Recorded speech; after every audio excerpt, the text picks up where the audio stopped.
Voici dans l'exercice 3 qui est sur les suites et le calcul donc, des premiers termes d'une suite. Donc là ici il faudra bien distinguer les cas où la suite est définie par une formule explicite ou alors lorsqu'elle est définie par une relation de récurrence. Et ensuite il faudra calculer les 4 premiers termes.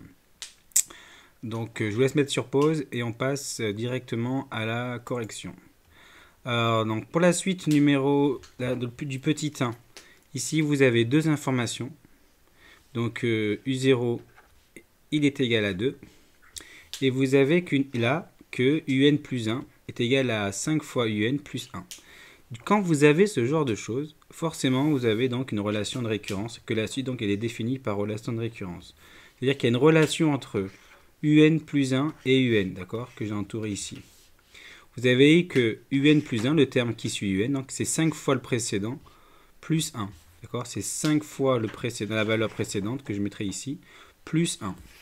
Donc pour calculer les 4 premiers termes, pardon. Donc le premier terme, il est de rang 0, c'est U0. L'énoncé, il dit que c'est 2. Donc là, vous avez ici 2, d'accord. Et après, pour faire les suivants, il faudra donc faire la valeur qu'on a obtenue, faire fois 5 plus 1. Donc ça fait 5 fois 2 plus 1, ça fait 11. Ensuite, pour connaître la valeur de rang 2, donc le troisième terme, on va prendre donc 5 fois 11, puisque c'est la valeur qui est là, plus 1. Ça fait 55 plus 1, ça fait 56. Et pour trouver le quatrième terme, c'est-à-dire le terme de rang 3, donc U3, il faut faire le calcul du coup 5 fois 11 plus 1, fois de calcul, ça fait 281. Donc ça c'était donc quand il y a une relation de récurrence entre le terme UN et le terme d'après, c'est-à-dire UN plus 1. Ici, on avait donc, il fallait multiplier par 5 le terme, plus 1, et on obtenait le terme d'après.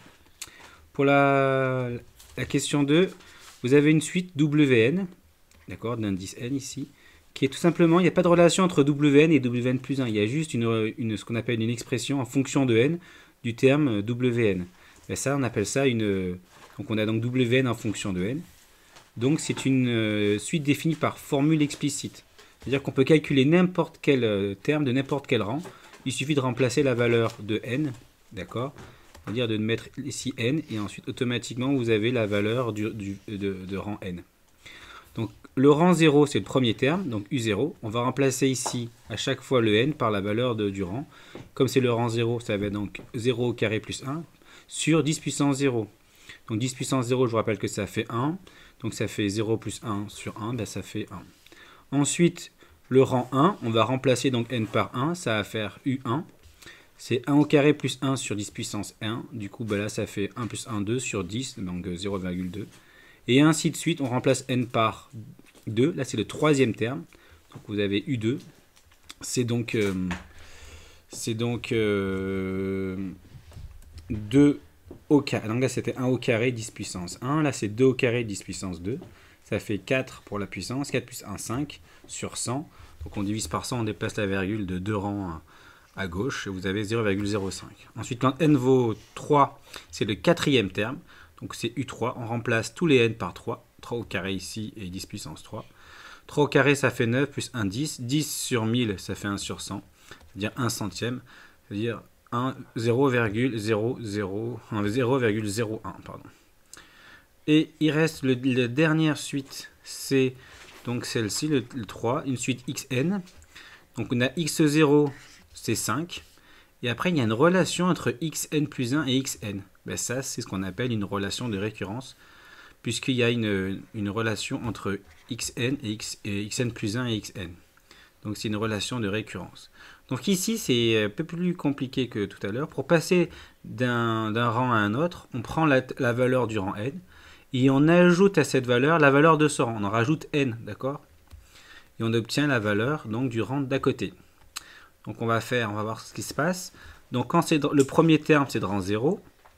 Vous avez x0, ça c'est l'énoncé qu'il donne. D'accord? C'est marqué dans l'énoncé juste au-dessus, là, ici. Ensuite, donc, pour passer donc, de colonne en colonne, on va donc ajouter la valeur du rang à la valeur obtenue. Donc là, c'est 5, d'accord? Et je vais ajouter ici la valeur du rang 0. Donc je vais ajouter 0. Les 0 plus 5, ça fait 5. Ensuite, pour passer à la colonne d'après, je vais ajouter à 5 la valeur de son rang. Donc 5, je vais ajouter 1.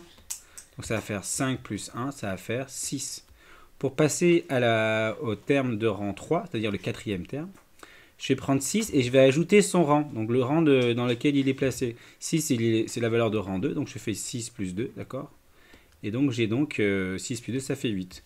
Et ainsi de suite, si je devais calculer le cinquième terme, donc c'est le terme de rang 4, donc terme de rang 4, ben je prendrai la valeur 8 et j'ajouterai la valeur du rang auquel appartient. Ça, c'est la valeur de rang 3, donc je vais ajouter 3. Donc je vais faire plus 3, si vous voulez, pour passer de la colonne de gauche à celle de droite. Ça fait 11, etc. Ainsi de suite. Voilà, l'exercice est terminé.